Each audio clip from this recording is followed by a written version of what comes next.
আজকের ঘটনাটি লিখে পাঠিয়েছেন মোহাম্মদ রফিক, নারায়ণগঞ্জ থেকে। আমাদের এই ঘটনাটা আমাদের প্রথম ভিডিও এর মতোই, তবে যেহেতু লিখে পাঠিয়েছেন তাই আপনাদের সামনে শেয়ার করছি। যেভাবে লিখেছেন সেভাবেই বলার চেষ্টা করছি। আমার নাম রফিক। একসময় আমি ছিলাম সবার আদর্শ, ভালো ছাত্র, সুন্দর ভবিষ্যতের স্বপ্ন দেখতাম। কিন্তু একটা ভুলের কারণে আমার জীবন ধ্বংসের পথে চলে গিয়েছে। আসক্তির শুরুটা ছিল একটি ছোট্ট ভুল থেকে। স্কুলের শেষের দিকে এক বন্ধুর কাছ থেকে প্রথমবারের মতো নিষিদ্ধ জগতে প্রবেশ করি। প্রথমে কৌতূহল, পরে নেশা, আর শেষে এটি আমার জীবনকে এক গভীর অন্ধকারে টেনে নেয়। প্রথমে সপ্তাহে একবার, তারপর প্রতিদিন। এর ফলে আমি নামাজ ছেড়ে পড়াশোনায় মন বসতেছিল না। পরিবারের সাথে দূরত্ব তৈরি হলো, আত্মবিশ্বাস হারিয়ে ফেললাম। আমার মধ্যে সবসময় একটা গ্লানি কাজ করত। মনে হতো আমি আর ফিরে যেতে পারবো না, আল্লাহ হয়তো আমাকে ক্ষমা করবেন না। আমার জীবন ঘোরার মতো একটি রাত। এক রাতে হঠাৎ ইউটিউবে একটা ইসলামিক ভিডিও দেখতে পেলাম।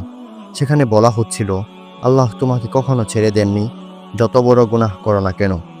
যদি তুমি তওবা করো, আল্লাহ তা মাফ করে দিবেন। সেই মুহূর্তে আমি কেঁদে ফেললাম। আমার ভেতরটা কাঁপছিল।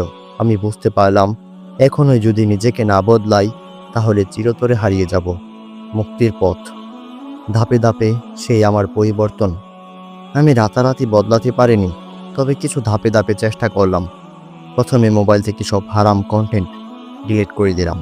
ধীরে ধীরে নামাজ শুরু করলাম, ভালো বন্ধুদের সাথে মেলামেশা শুরু করলাম। প্রতিদিন 10 মিনিট কোরআন পড়তে লাগলাম। নিজের লক্ষ্যের দিকে নজর দিলাম।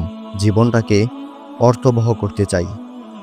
আজ 2 বছর পর, আজ আমি সম্পূর্ণ অন্য একজন মানুষ। আমার মনে শান্তি ফিরে এসেছে।